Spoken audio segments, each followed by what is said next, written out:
There's a saying that if you hold the dowel in the morning, that you can die in the evening with content.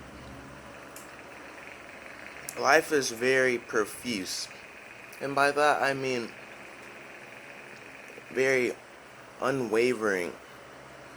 Not in the sense that you can't change your mind about something, but once you have a perspective, it's very hard to take your eyes off of it. Your consciousness is like an onion. Throughout the day, you interact with other people and you interact with oneself. And there's so many layers that you can take off throughout the day. And there's so many layers.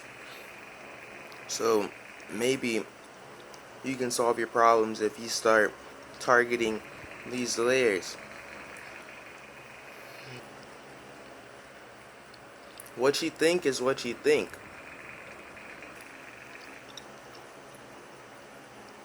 Sadhguru says that if you're not ready for what you feel to be a burden, to be let down, to be put down, then it's not going to.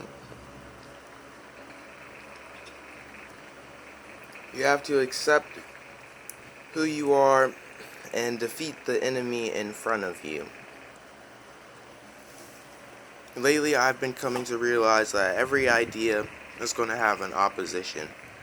We're all aware that life is kind of like a tightrope, or life is like a balance, that there's positivity and negativity that you can allow yourself to indulge in, and it can take you to dark places, or it can take you to great places. And that's not what I'm referring to. I'm referring to the idea that you can change the way that you are. There's always time for change.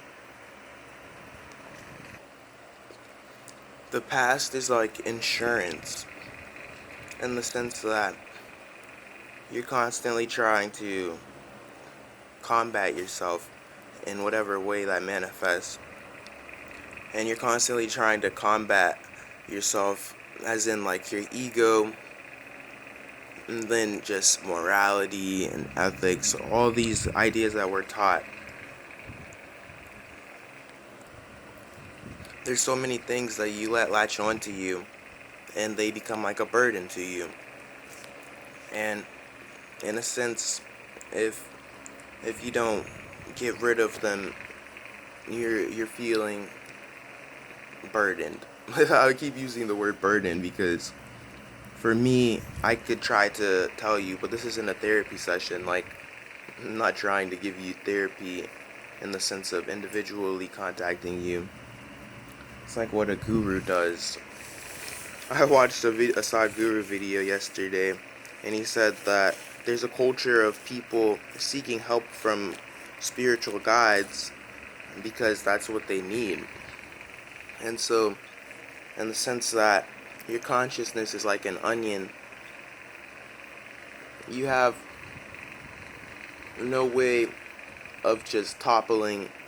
You can't just take all the layers out of an onion just because you cut it in half.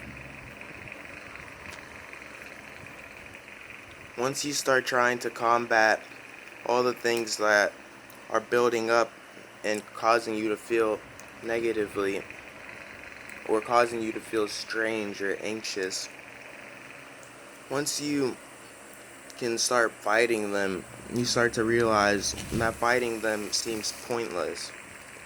The ironic process is very real, and self-fulfilling prophecies are very real.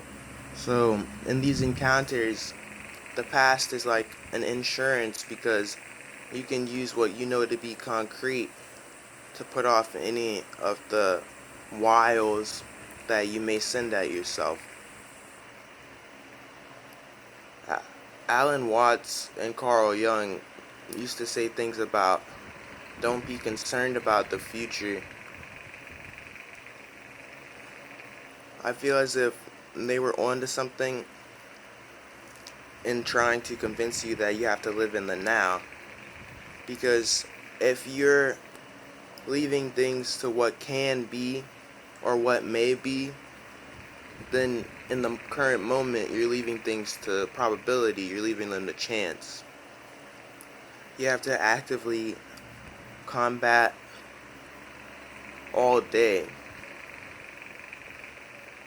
Don't get too caught up in what you've done or what you did, because then the attacks that come after that will be even harder to react to because you have less time. You're perpetuating a lot of these ideas that you have about yourself and other people in the world. You're the one that's making them that way. And so you have to, in a sense, just stop trying to pander to yourself. You know what I mean? Of course. Honestly, that's all I can say. I hope that helped you.